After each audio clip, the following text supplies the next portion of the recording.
Alors, on va revenir dans le livre aux Colossiens.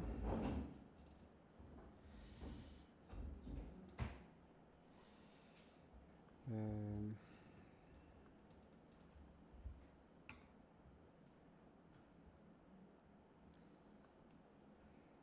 ok. Je ferme juste et j'ouvre.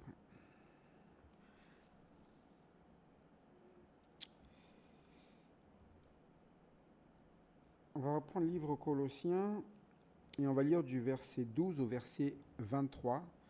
12 à 23 du livre aux Colossiens. Et on peut prendre, on a vu 2 versets chacun. Et on peut lire de ma gauche à ma droite, si ça vous va. Merci.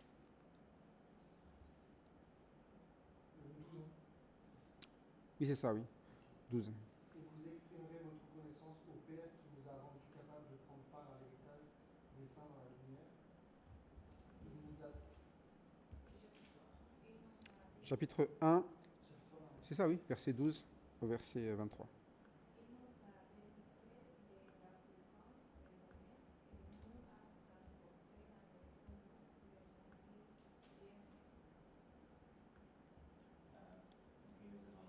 l'adoption, le pardon des péchés.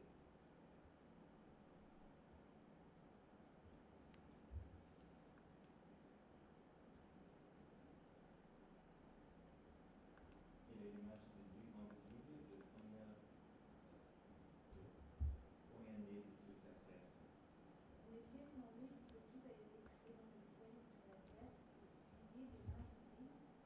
souveraineté, domination, autorité, tout a été créé par lui et pour lui. Il existe à toutes choses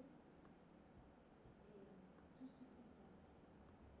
Il est la tête du corps qu'est l'Église, il est le commencement, le premier-né d'entre les morts, afin d'être en tout le premier. En effet,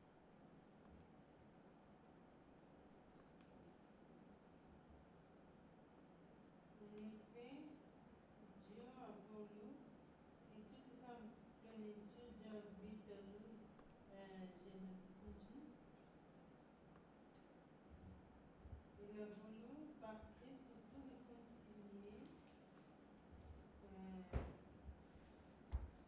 avec lui-même, aussi bien ce qui est sur la terre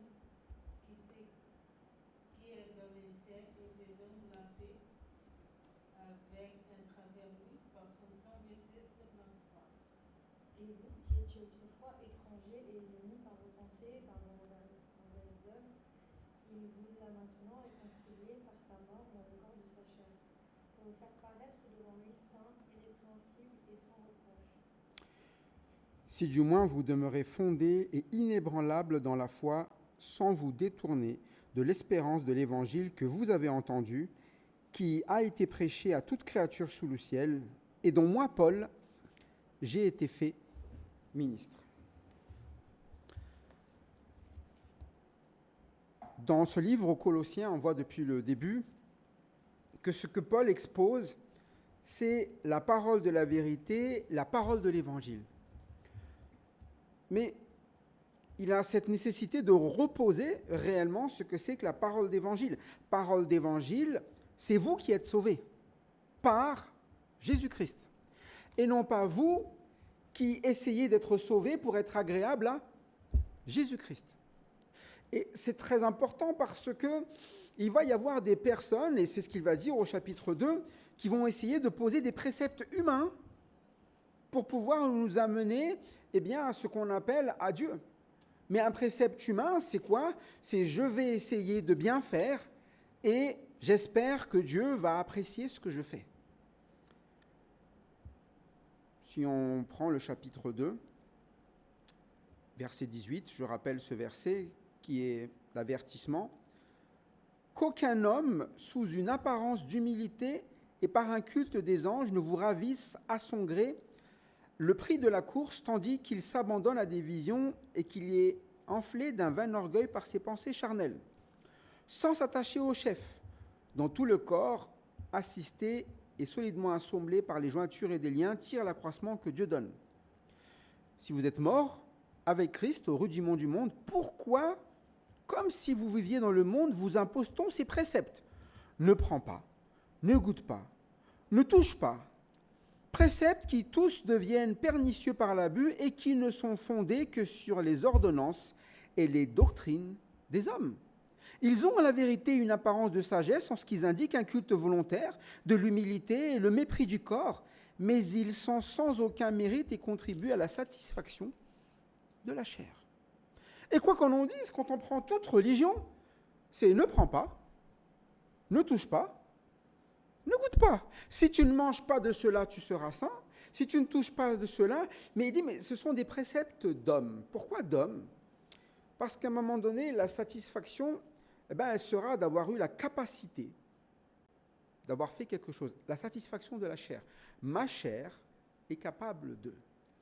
Mais il va rappeler la parole d'évangile, c'est pas je suis capable de. C'est à un moment donné, par la parole qui m'a été prêchée, il y a des fruits qu'il porte, elle grandit parmi nous, et c'est elle-même qui nous anime par l'esprit qui est en nous. C'est pour ça qu'on utilise le mot évangile, bonne nouvelle. La bonne nouvelle, c'est que ça ne va pas dépendre de toi. Ça va dépendre de la parole que tu reçois. Ça dépend de ce qu'on appelle, la bonne nouvelle de Jésus-Christ. Si tu crois dans cette bonne nouvelle, il va avoir quelque chose qui va changer ta vie. Changer pourquoi? Parce que tu vas être rempli de la connaissance de sa volonté, de sa sagesse, de son intelligence, pas de ta volonté, pas de ta connaissance, pas de ton intelligence. Et c'est par cela que tu vas marcher en lui étant entièrement agréable. Alors que nous essayons dans notre religion de lui être agréable. Mais il ne dit pas « essaye d'être agréable ». Ce qu'il dit, c'est « tu prends ma volonté, tu vis de ma sagesse, tu marches avec cette intelligence spirituelle et tu seras digne et agréable à ma volonté ». C'est pour ça que si on pose la question à quelqu'un « est-ce que ma vie peut être agréable à Dieu ?» Mais la réponse est oui. Il suffit simplement de quoi? De laisser la parole de l'Évangile porter son fruit dans toutes les œuvres qu'elle me demande. C'est ça le salut. C'est Dieu qui donne non seulement sa justice en Jésus-Christ, mais c'est Dieu qui me donne d'avoir la capacité de le faire. C'est ce qu'on a lu. Rendez grâce au Père qui vous a rendu capable. Et c'est pour ça que l'évangile de Jésus-Christ est unique. Parce que à chaque fois qu'on va parler de salut dans le monde, quand on va parler de ciel, de paradis, la question qu'on va toujours se poser, c'est est-ce que je mérite ou pas? Or, la parole d'évangile ne parle jamais de mérite. Elle va toujours parler de ce que celui qui nous sauve a la capacité de nous sauver. C'est pour ça qu'il va mettre l'accent ici, non pas sur nous, ce que nous sommes capables, mais il va mettre l'accent sur celui qui est seul capable. Quand on lit cette parole, on voit que c'est le Père qui nous a rendus capables, qui nous a délivrés, qui nous a transportés dans le royaume de son Fils. Et c'est ce Fils qui nous a permis d'avoir ce qu'on appelle la rédemption, la liberté et le rachat de nos péchés. Ça veut dire qu'à un moment donné, la solution de Dieu, c'est pas « écoute, je vais te donner mes instructions et tu vas essayer de faire tout ce que je te dis et peut-être que tu seras sauvé. » La vision de Dieu, c'est « je te sauve, je te délivre de ce qui t'empêche de la puissance des ténèbres. Je te transporte parce que tu n'es pas capable d'y aller dans le royaume de mon Fils. Et comme tu n'es pas capable d'y aller, je retire ce qui t'empêche de sortir de ces ténèbres et ce qui t'empêche d'y aller. Qu'est-ce qui nous empêche d'aller au ciel? Nos péchés. C'est parce que nous sommes pécheurs que nous n'avons pas de place au ciel. À cause du péché, il n'y a pas de péché au ciel. Alors, la solution, ça va être quoi? Je te libère de ça. Je te le libère. Dans le royaume de mon Fils, tu vas être libéré. Par mon Fils, tu vas être libéré. Et je te paye tout ce que ces péchés ont causé. Je te paye tout ce que, le péché, sont des dettes dans ta vie. Et c'est en Jésus-Christ que je te paye tout ça. Il a fallu, pour que les péchés soient effacés, pour qu'il y ait liberté, que quelqu'un s'occupe de cela. C'est pour ça que la personne qui s'occupe de cela, c'est Dieu. Le mot exact, c'est « il est l'image du Dieu invisible ». La volonté de Dieu est claire, l'œuvre de Dieu est claire. Mais maintenant, il n'a plus à Dieu de quoi ? De rendre visible. Comme il le dit un peu en Éphésiens, il est temps d'accomplir le plan, et le plan, eh bien, c'est en Jésus-Christ qui va être accompli, visible. Et lui, il est visible, contrairement eh bien, à Dieu le Père qui ne l'est pas, et lui, il est visible et ce n'est pas un hasard. Ce qui est écrit ici, c'est qu'il est même le premier-né de toute la création. C'est quoi un premier-né ? Donc, la création, elle a été pensée, ou elle suit quoi ? Lui. Il est la tête de la création. Ça change beaucoup de choses. Hein. Quand vous construisez une maison, vous commencez par quoi ? La base. La fondation. Ça veut dire que construire une maison sans fondation, ça a quel sens ? Pas de sens, hein ? On sait qu'à un moment donné, si je construis une maison sans fondation, ça va s'écrouler. Donc c'est absurde. Mais quand Dieu a fait la création, il n'a pas dit « je vais faire la création », et le premier-né, c'est le Fils. C'est-à-dire que tout ce qui est au-dessus n'aura de sens que si c'est posé sur le Fils. C'est pour ça que parfois les gens ils se disent « oui, mais Dieu il a voulu corriger le problème de l'homme ». Non, il n'a pas voulu corriger le problème de l'homme, il a mis la base. Et ce qu'il a voulu, c'est que l'homme bâtisse tout sur le Fils dès le départ.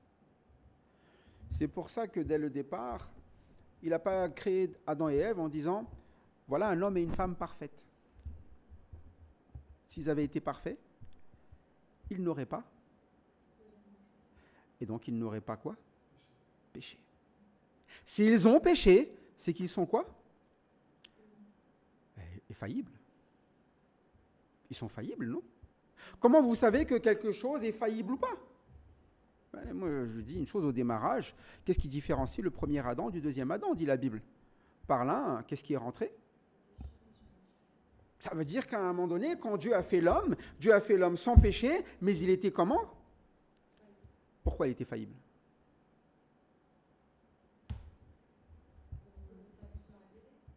Oui, mais bon. Quelle est l'autre raison qui fait qu'il soit faillible ? Qu'est-ce qui... Dis-moi. Pardonnez-moi si j'ai mal entendu, mais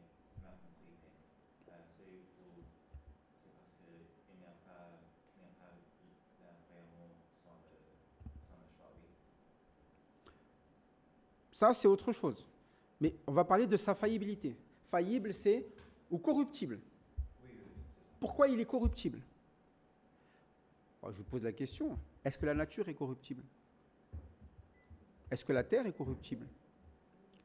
Est-ce que toute création est corruptible ? C'est pas que c'est pas prévu, ça a été fait bon. Mais est-ce que c'est corruptible ? La question, c'est est-ce que Jésus-Christ est corruptible ? Pourquoi ? Mais c'est exactement ça. Est-ce que Satan est corruptible ? Il a été créé comment pourtant ? Est-ce qu'il y a quelque chose qui a été mal fait ? Est-ce que dans l'homme, dans la terre, quelque chose a été mal fait ? Tout est bon, mais en réalité, une seule chose, ou plutôt une seule personne n'est pas corruptible. Il n'y a que qui ? Que Dieu. C'est pour ça qu'il est dit dès le départ, il est l'image du Dieu. Pourquoi l'image ? Ça veut dire que quand tu vas aller au ciel, ça va être ils vont faire un portrait, et le portrait, ça va être Jésus-Christ et Dieu, c'est physiquement ça ? Non, il y a une image sur quelque chose. Ce que le Dieu invisible est, ce que vous avez vu de Jésus-Christ, eh bien, en Dieu, c'est la vie du Dieu invisible. Les deux sont incorruptibles. Et à la base, la terre, elle est incorruptible, ou plutôt les hommes sont incorruptibles s'ils sont fondés uniquement. C'est pour ça que quand Dieu a créé l'homme, est-ce que vous pensez que Dieu s'est posé la question, est-ce qu'ils vont pécher ou pas avant de les créer? La raison, c'est qu'à un moment donné, Dieu, quand il a créé l'homme, il avait déjà le plan avant la fondation du monde. C'est ce qui est écrit. S'il avait le plan avant la fondation du monde, c'est qu'il savait que la création est une création, tout simplement quoi? Mais en Christ, elle peut être sauvée. Elle sera sauvée en Christ. C'est pour ça qu'il est le premier-né de la création. Le premier-né, c'est qu'il a donné la solution avant de ramener le reste. Et parfois, nous, on se dit toujours que Dieu corrige les problèmes. Non, Dieu a un plan. Et le plan de Dieu n'est pas un plan faillible. Le plan de Dieu est ce qu'on appelle un plan de salut. Et Jésus-Christ, s'il n'est pas le premier, eh bien, à un moment donné, c'est comme si on essayait de mettre du sparadrap dans la vie de tout le monde. Mais en réalité, toute personne qui trouve sa vie en Christ est sauvée et vit ce qu'il devait vivre selon ce que Dieu a prévu. En lui, c'est précisé, même, ont été créées toutes choses. Dans les cieux, sur la terre, les visibles, les invisibles, les trônes, les dignités, dominations, autorités, tout a été créé par lui et c'est pour ça qu'on parle de fondation. À un moment donné, tout est axé par rapport à Christ. Tout. Et c'est ça qui est normal lorsqu'on se pose la question, mais pourquoi la vie des hommes est ainsi? Pourquoi est-ce que les hommes qui souhaitent vivre l'amour n'arrivent pas? Pourquoi lorsqu'ils souhaitent vivre la paix, ils n'y arrivent pas? Pourquoi lorsqu'ils veulent vivre le bonheur, ils n'y arrivent pas? Tout est inscrit. Mais c'est impossible sans quoi? Parce qu'on était fait pour ça. Nous avons été créés pour vivre une vie à l'image de Dieu aussi. Dieu a créé l'homme à son... Et dès qu'on essaie de bâtir notre vie hors de Christ, de Dieu, ça ne marche pas. Et les hommes essayent. Et la preuve est, ils essaient de s'occuper de la terre. Et on en parle tous les jours. Ils essaient de faire une meilleure société. Ils essaient d'amener les gens à une meilleure santé. On essaie toujours d'amener au mieux. Pourtant, quand on avance, ce n'est pas le mot « s'améliorer » qui est constaté. On a tendance à dire même c'était mieux avant. Quand on vit des situations même familiales, ça devient de plus en plus compliqué. Quand on vit des situations même dans les relations entre des gens qui sont censés s'aimer, c'est de plus en plus compliqué. C'est pour ça qu'il est dit, mais tout a été créé par lui et pour lui. Donc dans ma vie, si je ne laisse pas lui régner, ce Seigneur, ce n'est pas par lui. Et si ce n'est pas pour lui que je fais les choses, en fait, je ne trouverai jamais de sens à ma vie. C'est pour ça que l'évangile, c'est l'évangile de Jésus-Christ. C'est de ramener ce qu'on appelle une bonne nouvelle. La bonne nouvelle, ce n'est que Jésus-Christ. Il n'y a pas d'autre chose. Si on essaie de faire les choses sans Jésus-Christ, comme on l'a vu tout à l'heure, certains, sans s'attacher au chef, vous avez beau avoir des très beaux principes, des apparences d'humilité, de sagesse, ce ne sont que des apparences. À un moment donné, quand la réalité va venir, le péché va toujours exposer ce qu'il y a dans le cœur. Et c'était ça Adam. Adam et Ève, à la base, tout avait l'air bien. Dès le moment où ils ont été exposés à la désobéissance, parce qu'auparavant, ils n'y ont pas été exposés, dès le moment où ils l'ont été, ils se sont quoi? Corrompus. C'est pour ça que les personnes qui se disent « moi, si j'avais été à leur place, je n'aurais pas accepté », c'est pas vrai. Si vous avez été à leur place, si on avait été à leur place, on aurait fait exactement la même chose. C'est l'aspect corruptible. C'est pour ça que la Bible explique que le seul incorruptible, c'est Christ. Et c'est pour ça que nous ne pouvons pas ne pas baser notre vie sur Christ en essayant nous-mêmes de ne pas être incorruptibles. Nous avons besoin d'être sauvés. Le mot « sauver », c'est à un moment donné de me racheter de mes péchés, de payer pour mes péchés, de me purifier de mes péchés, parce que ça ne peut fonctionner que comme ça. Il est dit, il est avant toute chose et toute chose subsiste par lui. On insiste encore. Avant toute chose, c'est-à-dire qu'avant que les choses existent, il était là. Et si les choses tiennent, c'est parce que c'est en lui. Tout est vraiment précisé pour qu'on voit ce qu'on appelle ce qui est essentiel. Ce qui fait qu'aujourd'hui, si on retire cela, ça ne va pas subsister. Si on retire cela, il n'y a pas de sens à la suite. Et tout cela se vit où? Maintenant, pleinement, dans la réalité. Verset 18. Où? Dans l'Église. C'est pour ça que souvent nous minimisons les choses qui sont les plus importantes pour le Seigneur. Et il est la tête du corps de l'Église.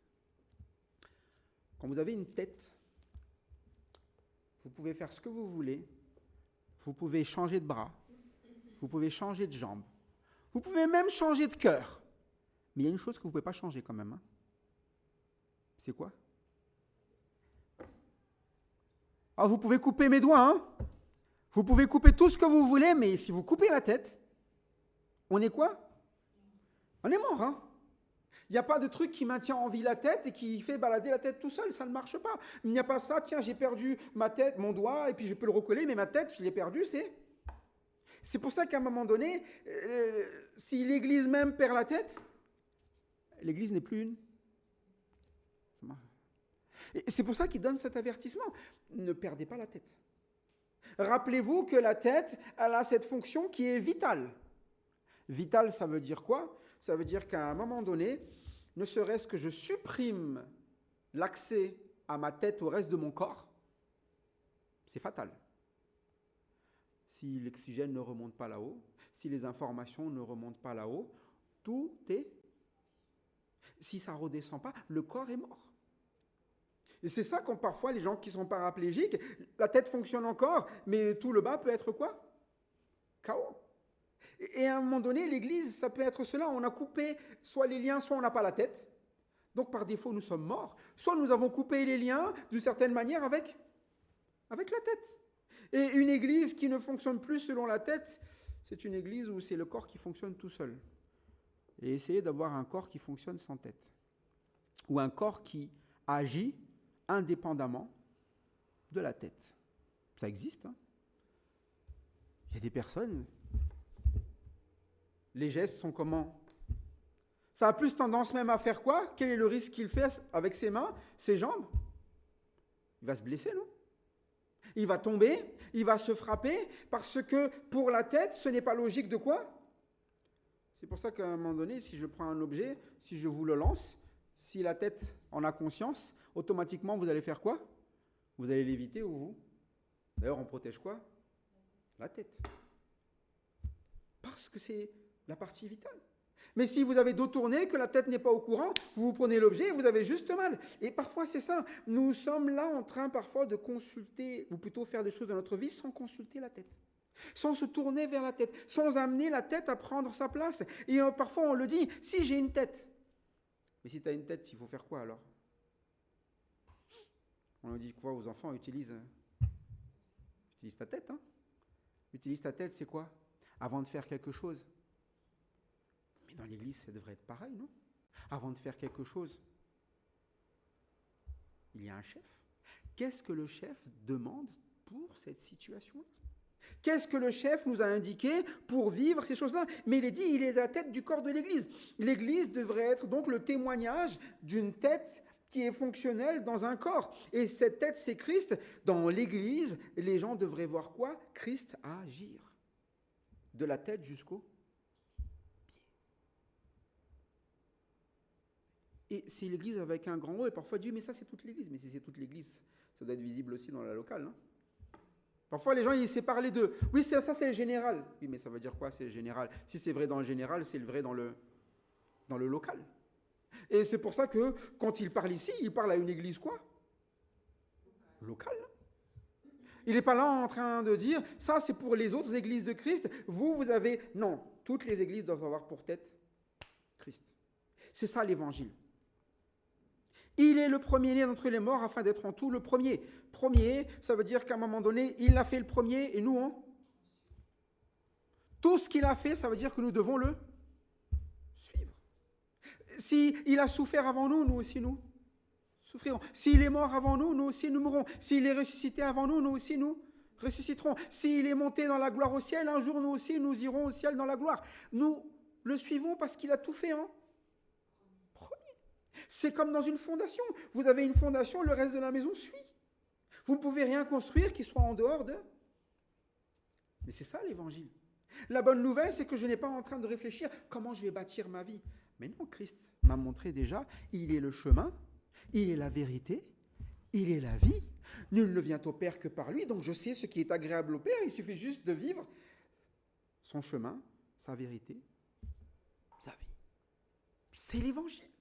C'est pour ça que Paul n'hésite pas à dire, ce n'est plus moi qui vis, c'est Christ qui vit en moi, parce que pour lui, c'est la base de l'évangile.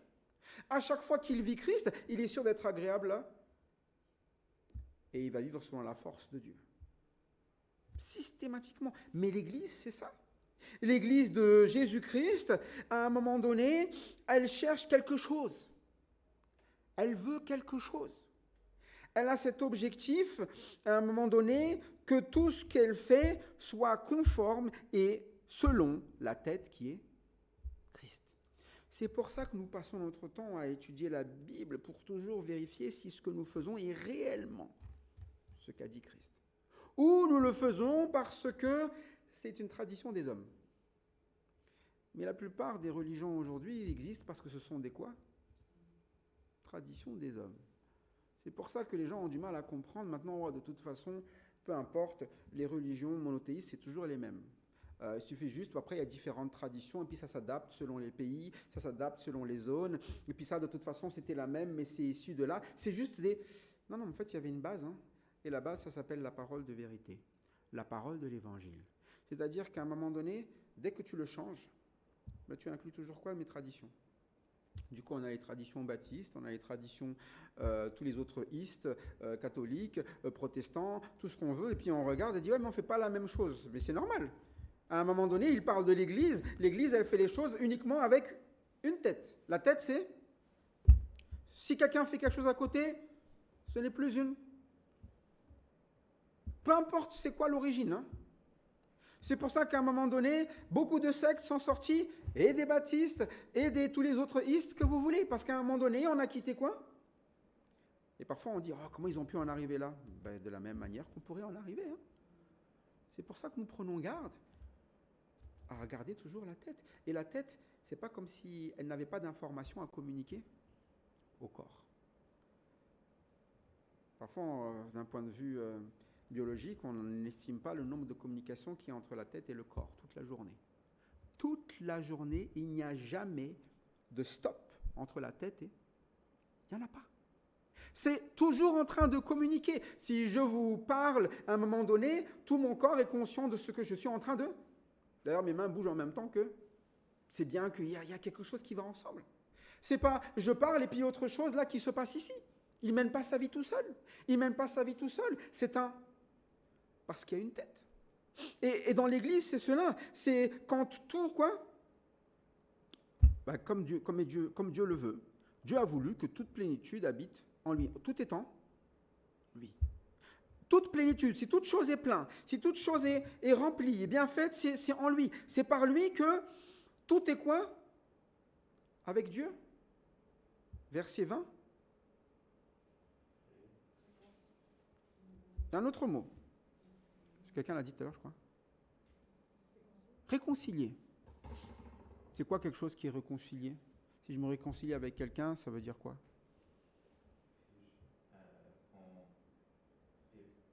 Qu'on fait vers notre foi, retrait de la relation. La relation. C'est que la relation est... Été brisée. Donc, Alors non. quand je suis réconcilié, la relation est rétablie. Qu'est-ce qui se passe quand ma relation avec ma tête, elle est brisée? D'un point de vue physique. Bon, tu peux mourir, hein, mais imaginons si moi, je ne veux plus écouter, lui, là, il ne veut plus écouter lui. La relation est brisée. Moi, je ne veux plus avoir le rapport, c'est moi maintenant qui suis la tête et toi, je ne veux plus te voir dans ma vie. Il va bouger, hein, mais ça va faire n'importe quoi. Mais il va dire, mais non, je suis vivant, je fais ce que je veux, mais du coup, même avec le reste du corps, il n'a plus aucune relation. Voire même, il va faire souffrir le reste du corps. C'est pour ça qu'à un moment donné, la relation, elle commence à revenir, la relation d'abord avec la tête. Si un membre du corps perd la relation avec la tête, c'est une catastrophe pour le corps. De la même manière, il dit, en lui, il a voulu réconcilier tout avec qui d'abord? Avec lui-même. Et on s'est dit, mais oui, la priorité, c'est d'abord de ramener les gens à réconcilier la vie avec Christ, c'est-à-dire qu'ils apprécient la vie avec la tête quand même. Qu'il est bon d'avoir une tête. Qu'il est bon d'avoir un Seigneur qui nous dicte, qui nous dit, qui nous montre, qui nous instruit, qui ne nous abandonne pas pour que l'on puisse vivre ensemble. Comment mes deux mains peuvent faire ça si ma tête ne dirige pas les deux mains? Et parfois dans l'Église, on est là, on se dit, on va essayer de vivre bien ensemble, le bien vivre ensemble. Le monde entier essaie de bien vivre ensemble. Et la mission, elle est réussie. Le monde entier essaye. Mais il n'y a qu'un moyen. Il a voulu par lui réconcilier tout avec lui-même. Ça veut dire que par lui, tout est possible, tant ce qui est sur la terre que ce qui est dans les ciels. Aujourd'hui, ce qui est sur terre et dans les ciels, c'est compatible. Est-ce qu'on peut vivre tous les gens sur la terre ici avec tous les gens dans le ciel? Est-ce que c'est la même vie? Non. Parce que c'est pas pareil. Il fallait bien quelque chose en commun. Il y en a un qui a la tête là-haut. C'est ce qui est écrit. Le royaume du Fils de son amour, il est... Ici, c'est le royaume de la terre. On n'a pas le même fonctionnement. Et on ne peut pas l'avoir. Parce qu'il manque quelque chose en commun qu'on doit tous savoir, c'est Christ. C'est pour ça que toute la terre devait être créée avec Christ d'abord. Et comment il l'a fait? En faisant la paix. En faisant la paix, non pas avec lui, le terme, c'est à travers lui, par lui. C'est-à-dire qu'à un moment donné, c'est eux qui font n'importe quoi, qui ne sont pas d'accord, mais c'est lui qui va payer pour que les autres puissent revenir ou venir à lui. Et c'est ça ce qu'on appelle une tête. Une tête, elle est là pour trouver la solution pour le reste du corps. Quand vous avez un membre qui est malade, c'est lui qui travaille pour savoir comment on va faire pour le soigner. Ce n'est pas lui qui essaie de réfléchir à comment il va soigner sa tête. Il ne sait pas faire ça. Nous ne savons pas comment Dieu devrait bien faire les choses. C'est Dieu, en Jésus-Christ, qui sait comment faire les choses bonnes pour chaque élément de notre vie, pour notre vie. Et c'est pour ça qu'il a cette précision, à un moment donné, en faisant la paix par lui. Ça doit passer par lui. Il n'y a pas de paix avec Dieu.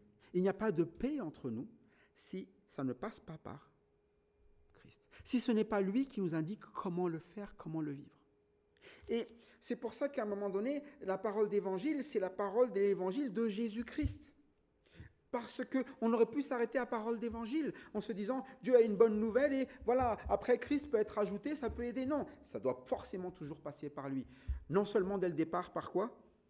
Par le sang de la croix. Voilà comment la tête a fait pour nous amener une réconciliation. Il a dû quoi? Payer pour tout le corps. Verser le sang pour tout le corps. Souffrir pour tout le corps. Là où il n'avait pas à souffrir. Lui, il était là pour le reste n'a pas voulu, mais c'était à lui de penser et agir pour tout le reste, pour les autres, pour l'humanité, pour cette création, au final, qui devait vivre par lui et qu'il a refusé. Eh bien, la tête a donné la solution, comme dans tout corps. Pourtant, que faisait le corps, ou que faisait le reste des hommes sans la tête? On l'a dit, un corps qui est détaché de sa tête, il est quoi pour tout le corps? Oui, il est mort. Mais si le corps ne répond pas, on va tomber. On va se faire mal, mais on va aussi faire mal au reste des autres. Et quand on tombe, c'est souvent la tête d'ailleurs qui se cogne. Quand la tête, en fait, on se met en danger. Mais il va dire une chose, se mettre en danger, ou mettre les autres en danger, il va utiliser un mot, c'est ce que vous étiez autrefois. Par rapport au corps, par rapport à la tête, par rapport à Dieu, vous étiez des étrangers. On n'avait pas de relation. Mais en tant que des étrangers, vous étiez aussi des quoi? Des ennemis. Un ennemi, c'est quelqu'un qui a pour objectif de faire du mal à quelqu'un d'autre, à être l'adversaire de quelqu'un d'autre. Ça veut dire que vous avez été créé par Jésus-Christ. Lui était le fondement. Par lui, toute chose devait être bonne. Vous devez tout, mais en fait, vous étiez devenus des ennemis. Ça veut dire que là où vous deviez puiser votre source, là où vous deviez être en train de vous appuyer sur quelque chose, en fait, vous êtes devenu l'ennemi. Vous essayez de détruire ce qui est censé vous sauver. C'est pour ça qu'il y a des mots comme ennemi de la croix qui sont utilisés, qu'on a vu dans Philippiens. Mais en fait, la croix, elle est pour toi. Mais c'est comme si à un moment donné, nous, on était là, et puis la main, elle avait un marteau, et qu'est-ce qu'elle frappe tout le temps? C'est grave pour le corps. Et nous, on se serait dit, mais bon, la tête, elle devrait faire quoi? Elle devrait riposter et mordre la main, peut-être. C'est pas ce qui s'est passé. Hein. La tête, elle a pour but de toujours quoi vis-à-vis du corps? Votre tête, elle va toujours réfléchir à quoi vis-à-vis de votre corps? À le soigner. Toujours. C'est le principe même de celui qui était là le premier. Il voit des étrangers, des ennemis, par leurs pensées, par leurs mauvaises œuvres, mais maintenant réconciliés par sa mort dans le corps de sa chair. Il va tout faire pour nous sauver, pour vous faire paraître comme vous n'êtes pas. Vous faire paraître saint. Et c'est ça ce qu'on appelle, l'amour de la tête. Pour le reste.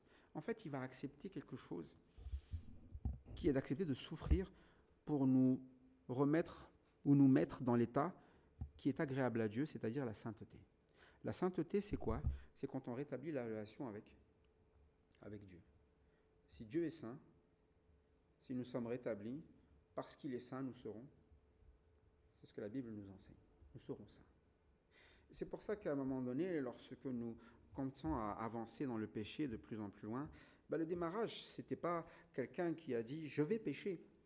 Le démarrage, c'est de mettre Christ de côté. On est forcément malade derrière. Quand Adam a péché, c'est qu'à un moment donné, il y avait cette parole, et il a mis cette parole de côté. Et il a dit, pas lui, ça a commencé par Ève qui a été séduite, qui a été quoi? En fait, c'est une bonne idée de faire sans la parole de Dieu. Après tout, ce fruit, il est beau, il est bon même. C'est qu'elle a développé sa propre connaissance des choses. Elle avait déjà goûté à ce fruit. Et c'est ça, parfois, nous. Nous sommes en train de parler sur Dieu, sur ce que Dieu fait, comment c'est. Mais Dieu t'a déjà dit ce que c'est. Et parfois, nous spéculons sur ce qu'il y a là-haut, ce qu'il y a à vivre. Mais tout est clairement indiqué. Et au lieu de le vivre en connaissance de la volonté de Dieu, en voulant vivre tout ce qui est dans la vie de Christ, et en suivant cela, parfois nous sommes concentrés sur d'autres choses. Mais du coup, il n'y a pas de notion de sainteté, d'irrépréhensible, d'être sans reproche. Bien au contraire, quand on prend la parole, on est répréhensible, il y a bien des reproches, et ce n'est pas la sainteté que nous vivons. Mais si nous obéissons à la parole de Dieu, c'est quand même une garantie de vivre les choses qui sont agréables à Dieu. Et de se dire, c'est quoi sans reproche? C'est quoi quelqu'un qui est sans reproche? Est-ce que c'est quelqu'un qui est parfait d'ailleurs, quelqu'un sans reproche? Quelqu'un qui est irrépréhensible, c'est quoi? Je vous donne un exemple, vous prenez un enfant. Est-ce que les enfants savent tout? Non.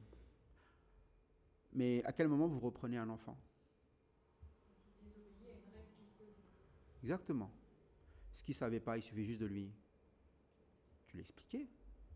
Mais s'il sait quelque chose et qu'il fait le contraire, il est répréhensible. Pour le reste, c'est juste de l'enseignement. Et vous n'allez pas lui reprocher quelque chose que vous ne lui avez jamais dit. Par contre, quand vous lui dites quelque chose, vous pouvez dire, tu te souviens de ce qu'on a dit et tu ne l'as pas fait, voilà pourquoi on en est là. Donc je te reprends sur quelque chose. Ça n'a jamais été parfait, mais c'est pour ça qu'il est dit, il veut nous faire paraître saints. Quelqu'un qui est saint, c'est quelqu'un, quand la parole est entendue, il le vit. Dieu ne nous reprochera pas ce qu'il ne nous a pas dit. Par contre, ce qui est dit, c'est de t'attacher au chef. Ce qu'il nous reprochera toujours, c'est qu'à un moment donné, dis donc là, est-ce que quand tu as attendu ce que le chef a dit, tu as voulu le faire ou tu as voulu faire autrement? Tu es au courant de comment ça se passe, comment se conduire dans ta maison, comment se conduire avec les frères et sœurs, comment se conduire dans la société, comment se conduire. Je t'ai dit, je t'ai expliqué que c'est en Christ, pleinement en Christ. Si Christ a marché comme ça, toi aussi tu sais que tu dois marcher. Tu es au courant. Tu sais que la manière de Christ, c'est à un moment donné, tu aimeras ton prochain. C'est ça l'ordre, non? Et parfois on peut ne pas savoir comment. Donc on va se tromper. Mais sur ce qu'on sait, première chose qu'on apprend, c'est quoi? Pardonnez-vous réciproquement comme Christ vous a. Donc tu es au courant que tu ne peux pas vivre dans la sainteté si tu n'as pas... Et que je peux te reprocher de ne pas avoir pardonné. Parce que c'est la première chose que tu sais déjà. C'est pour ça que souvent, on va essayer de chercher loin, il faut que je sois grave. Mais non, c'est ce que tu sais déjà.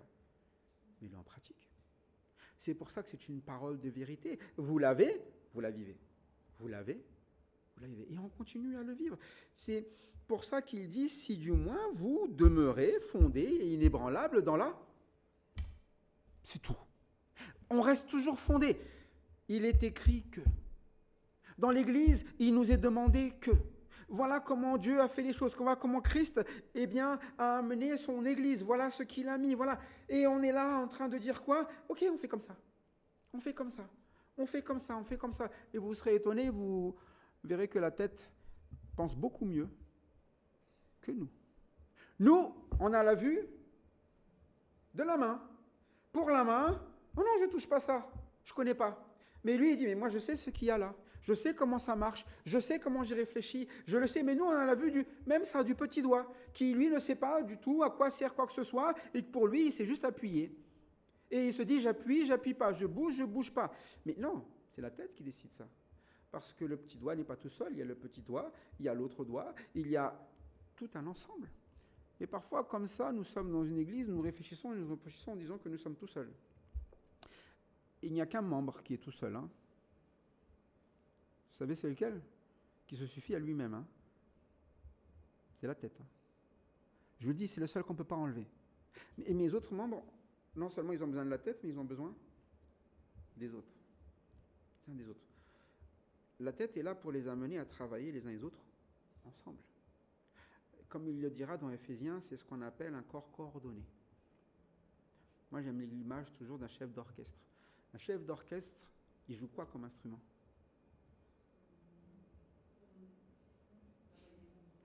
Il peut faire même sans baguette. La baguette est optionnelle. Mais un chef d'orchestre, il joue quoi comme instrument? Donc on pourrait se dire, il sert à quoi? Pourtant, retirer chef d'orchestre d'un orchestre, et vous savez comment ça résonne l'orchestre? C'est ce qu'on appelle la cacophonie. Vous avez beau être le meilleur musicien du monde, s'il n'y a pas un chef d'orchestre, essayez de jouer à 100. À un moment donné, il y aura des décalages. Il y aura des choses qui vont nuire et l'autre qui va dire mais tu joues quoi là? Ça va être le chef d'orchestre, il va faire jouer. Top, toi tu t'arrêtes, toi tu commences, toi tu y vas, toi tu vas jouer du tuba. En fait, chacun va avoir son instrument. Mais c'est pour ça que c'est la tête. La tête, les gens pensent que ça sert à rien. Mais retire la tête et tu verras qu'il y aura une différence. C'est pour ça qu'à un moment donné, l'évangile va toujours ramener à Christ. Un évangile qui n'amène pas à Christ ou à l'ordre de Christ ou à la parole de Christ est ce qu'on appelle un évangile d'homme. Un évangile qui amènera forcément à une faille. Et comme nous sommes corruptibles, ça sera forcément le péché qui va rentrer et prendre la place. Voilà pourquoi, soyons, comme il est dit ici, fondés et inébranlables, non pas dans ce que nous sommes capables de faire, mais dans la foi. La foi, elle est en train de faire confiance en celui qui parle. La foi vient de ce qu'on entend vient de la parole de Dieu. Sans vous détourner, de quoi il est dit? De l'espérance, de l'évangile que vous avez. Il précise. Hein. C'est parce que vous l'avez entendu. Si tu ne l'écoutes pas, il n'y aura pas d'espérance, il n'y a pas d'évangile. C'est pour ça qu'on vient à l'écoute de la parole et on ne va pas s'en détourner. C'est un évangile. Et elle doit être quoi? Un évangile qui a été prêché. Il y a ce qu'on appelle la notion de prédication à toute créature sous le ciel, et il précise bien Paul. C'est le ministère de qui il a dit là? Dont j'ai été fait serviteur ou ministre. Ça veut dire qu'à un moment donné, il y a ce ministère que Dieu a donné, on l'a vu dans Éphésiens, il a donné des. Et tous les ministères qu'il a donnés dans Éphésiens 4 ont une utilité, c'est d'annoncer quoi? La parole. Afin de perfectionner les saints. Et tout se rejoint. Et c'est pour ça que dans cette partie, il y a toujours cette demande où si on n'aime pas ce que Christ nous donne, on dit, j'ai pas besoin d'eux. Mais pourtant, c'est ce que la tête a voulu. Si tu n'as pas besoin de prédicateur, eh bien, c'est que tu n'as pas besoin de ce que le Seigneur a indiqué. Mais il le dit, j'ai été fait ministre. Et il s'adresse à une église. Et comme il l'a dit, d'après les instructions que vous avez reçues d'Épaphras, Épaphras aussi est un quoi? Spécifiquement, qui pour vous est un fidèle ministre de... Et à chaque fois, on va dire cela. Si tu ne viens pas à l'écoute de la prédication prêchée, sur quoi tu vas fonder ta foi? Et toutes ces personnes, croyez-moi, avaient la Bible. Dans le sens où les pharisiens, est-ce qu'ils avaient la Bible? Les scribes, est-ce qu'ils avaient la Bible? Tout avait, mais à un moment donné, l'Église, il y a un ordre que Dieu a donné. Et tous doivent venir à l'écoute depuis toujours. C'est pour ça que Dieu a parlé à Adam. C'est pour ça qu'à un moment donné, il y a Abraham qui va parler aussi à sa maison. C'est pour ça que Moïse va parler. C'est pour ça que ça va continuer tout le temps, tout le temps, tout le temps, tout le temps. Il va toujours amener par une espérance qui a été entendue parce qu'il a été prêché. Et c'est marqué toute créature sous le ciel. C'est-à-dire qu'à un moment donné, l'objectif ici, et ou plutôt la manière de faire, c'est que ce n'est pas une prédication qui est réservée simplement à des élites. Elle doit être amenée à... Parfois on se dit, oui, mais lui, est-ce qu'il va comprendre ça? On ne te demande pas s'il va comprendre. On te dit, les prêcher à toute créature sous le ciel. Et dont moi, Paul, j'ai été fait ministre. Et il va expliquer, quand on va parler plus tard, en fait, c'est quoi ce ministère? Comment ça se met en place? Comment ça se présume? Qu'est-ce que ça apporte? Comment est-ce que ça enrichit au final notre vie? Et en fait, tout cela, c'est ce qu'on appelle la parole d'évangile. La parole d'évangile, elle est entendue, mais elle est pratiquée. Et elle doit se faire dans le cadre que Jésus-Christ a donné. La tête, c'est ce qui va toujours nous dire. Voilà où est-ce que tu dois marcher pour ne pas te faire mal. Il voit le chemin. Il dit, mais traverse par là. Si tu traverses par là, on risque de tomber. On risque de glisser. On risque de ceci. Par contre, en prenant ce chemin, tu vas pouvoir avancer et vivre ce que je te voulais pour toi.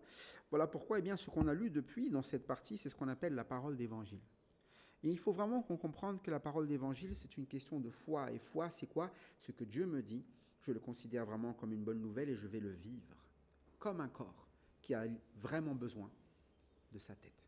Tout ce que la tête demande, si le corps rejette une partie, c'est le corps qui va en pâtir. Que nous soyons donc encouragés et exhortants les uns les autres à rester attachés à celui qui est le chef de tout corps, c'est-à-dire la tête. Voilà pourquoi nous lui rendrons gloire de nous avoir gardés, sauvés et dirigés dans tous les instants de notre vie. À Dieu la gloire par Christ seul. Amen.